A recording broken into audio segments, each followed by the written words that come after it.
Kevin opened the box on his desk and looked inside. Inside it was a red pill, similar to the tan one that Cook had given him a while back. He decided to call his friend to find out what this one would do since the last one had disastrous side effects. Kevin, didn't I already give you a pill? Cook slowly said. Anyway, I found out from the head researcher that the medical properties of the new pill actually enhance the properties of the first one you took. It should help you a lot. Cook's tedious explanation started to give Kevin a headache. I have to get back to work. Talk to you later. Kevin hung up the phone and stared at the pill. He clearly remembered how he'd felt after taking the first one. Do I take it or not? Kevin pondered. He thought for a while and decided that his friend wouldn't try to hurt him. So he picked up the pill and swallowed it. Within seconds, Kevin felt like his whole body was engulfed in flames. It was like his brain was burning with an indescribable pain. Then Kevin fell to the ground in agony. He closed his eyes and passed out. Half an hour later, when Kevin slowly came to, he couldn't find any change to his body. That was fine with him since the last pill had given him that disgusting smelly ooze all over him. He thought to himself, I hope those researchers didn't trick him. I don't really feel any different. Kevin's phone rang and startled him back to reality. Hello?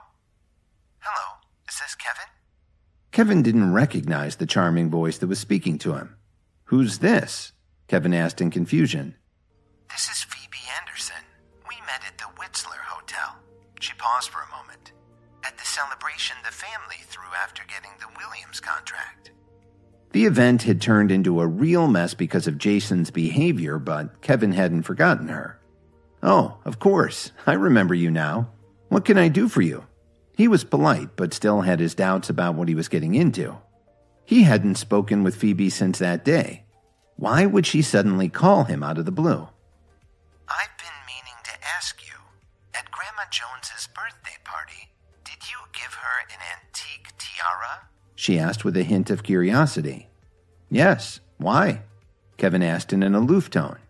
He did give Grandma Jones a tiara, but before he could present it to her, Bradley had ruined his plan. Kevin ended up angrily taking back the gift and leaving. Do you still have the tiara? Phoebe asked excitedly. It's only a trinket. Are you interested in it? Kevin said teasingly. Phoebe replied in a very serious tone of voice. Kevin, the Jones family isn't aware of it, but I peeked in the bag when nobody was looking. I'm sure that it's the legendary golden sunburst tiara. Kevin slightly raised his eyebrows. He really didn't expect Phoebe to know about this. So, what would you like to know? Kevin asked with interest. Don't worry, I just want to take a few photos, Phoebe said hesitantly. Okay, I think we can arrange that, Kevin agreed readily. Really? If you're free now, you can come to our antique store, Anderson Fine Jewelry and Antiques. I'll wait for you here, Phoebe said excitedly. She was afraid that Kevin would refuse. After all, the golden sunburst only existed in legends. There were few written records of it, and she was only aware of it from rare eyewitness accounts. Phoebe had only seen sketches of it, but she had studied them well. An hour later, Kevin arrived at the entrance of the Anderson family store. This was the biggest antique store in all of Chicago, and it contained many priceless treasures. Kevin had heard a lot about the place, but he'd never been there before. Just as he was entering the door, an employee stopped him. Excuse me, sir. Are you on the list? Kevin glanced at the nameplate on the man's chest. Doug Birch. Then he asked, What list? If you're not aware of the list, then you probably shouldn't be here, Birch said disdainfully. There are only two ways to get in here. The first is to have a special invitation, and the second is to be an antique dealer. Which one are you? I was invited by Phoebe Anderson, Kevin replied calmly. The man took a look at Kevin's clothes and smirked. Wearing those rags? You can't possibly know President Anderson. Kevin's irritation showed on his face. He didn't expect a staff member to be so rude. Get lost, Birch said as he pushed Kevin out the door and onto the sidewalk. Kevin didn't strike back, but Birch staggered back and fell to the ground like he'd been hit really hard. How dare you push me? He shouted as he got up off the ground. Security! Robbery! Two security guards showed up immediately. "Arrest him and take him to the police station," Birch said as he pointed at Kevin. The two security guards looked menacing as they rushed up to Kevin and grabbed his arms. "You'd better cooperate or you'll regret it," one of the guards said coldly. "That's enough," Kevin shouted. This is such an overreaction, he thought. Kevin struggled slightly and the two guards flew 6 feet away, hitting the ground with a thud. Kevin was stunned by this. He looked down at his hands in disbelief. "How did I get so strong?" he thought to himself. "You're in big trouble now," Birch yelled. "What are you talking about? You attacked me first," Kevin pointed out. Birch looked over at the two security guards who were getting up from the sidewalk. "Arrest him." Just then they heard a loud voice. "What are you doing?" Kevin turned around and saw a man walking out of the store.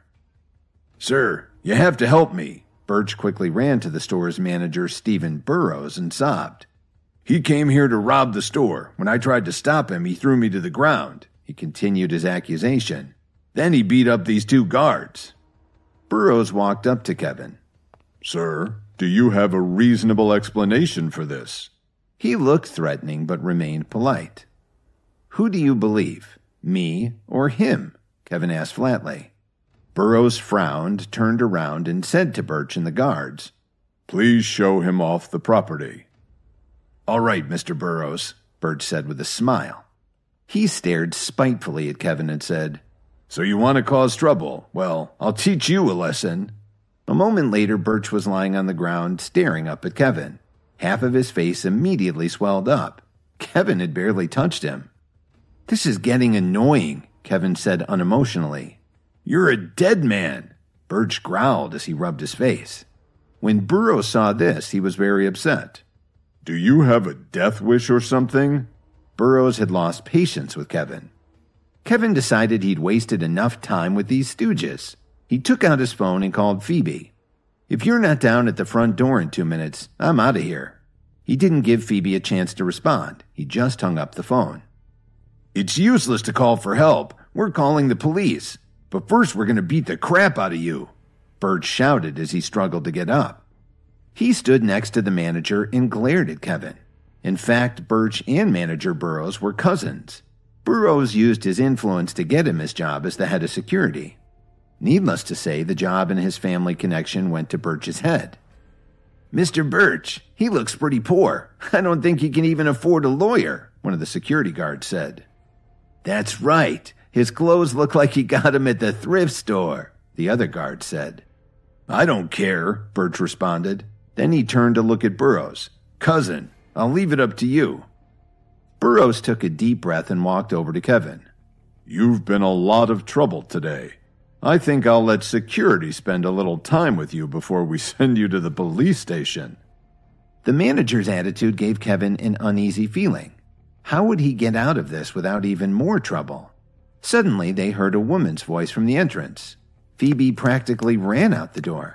"Kevin, when did you get here? Why didn't you come inside?" Burrows and the others immediately snapped to attention when they saw her. "President Anderson." Kevin looked Phoebe in the eyes and explained. "President Anderson, your security guards just threatened to beat me up and have me arrested. Are you sure I'm still welcome?" "What are you talking about? You've misunderstood, sir," Birch said to Kevin. Phoebe was stunned at first, but when she saw the look on Birch's face, she understood what was going on. "What's this about?" she asked sternly. "President Anderson, he's the one who barged in and hit me," he replied. She didn't want to hear another word. "You're fired." "Don't you think you owe me an apology?" Kevin asked Birch. "Never," he replied arrogantly. Kevin turned around and looked at Phoebe. He smiled and said, "Why, President Anderson, I'm surprised that you hired someone like this." When Phoebe heard this, she turned to the man and said, "Yes, I think an apology is in order."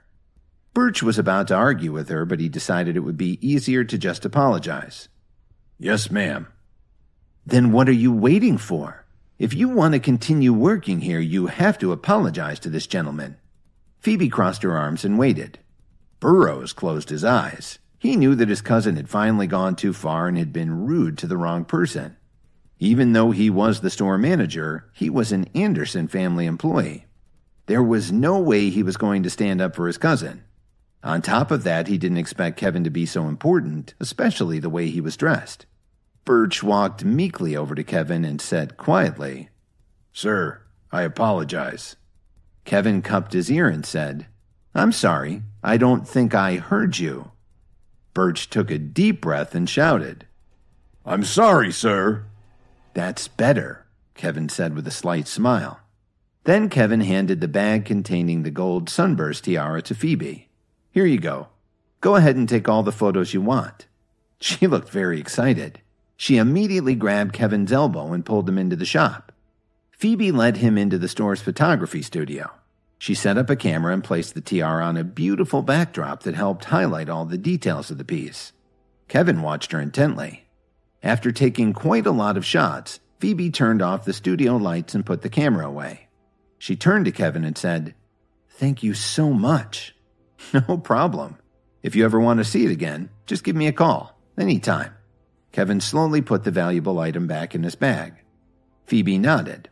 Then she hesitated for a moment and said, "Kevin, there's something else I'd like to ask." "Go ahead," Kevin said with a smile. "The legendary golden sunburst has been lost for many years. How did you track it down?" she asked him. Having grown up in a family that was involved in the antique business, Phoebe was well aware of its value. She was very curious how Kevin, who everyone claimed had been freeloading off the Jones family for 3 years, had found such a precious object. "If I told you that this was a family heirloom, would you believe me?" Kevin replied with a smile. A staff member suddenly ran into the room and interrupted them. "President Anderson, we need your help downstairs." Phoebe was surprised by this and replied, "Is it something that you can handle yourself?" The man's name was Albert Landau. He was a senior antique appraiser who had worked for the Anderson family for more than 10 years. It was extremely unusual for Mr. Landau to have trouble appraising an antique.